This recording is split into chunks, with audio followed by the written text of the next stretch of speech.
Ang kumilik padayon nga nagawhag sa tanan nga wala pa makaparehistro sa umaabot nga iski og barangay eleksyon karong bulan sa Nobyembre niining tuiga nga magparehistro na og nagpadayon usab ang ilang satellite registration diha sa matag barangay nga naka-schedule.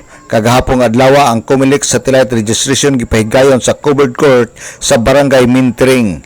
Karong adlaw Sabado tungod sa naka-schedule nga power service interruption sa National Grid Corporation of the Philippines, walay pagahimuon nga satellite registration sa barangay tungod sa mga power interruption. Ug agi usab sa pag-support sa National Policy on Energy Conservation, ang tanang opisina sa Commission on Election nationwide sirado kini sa adlong Lunes Pitsa 20 ug sa Pitsa 27 sa Abril tungod sa maong national policy.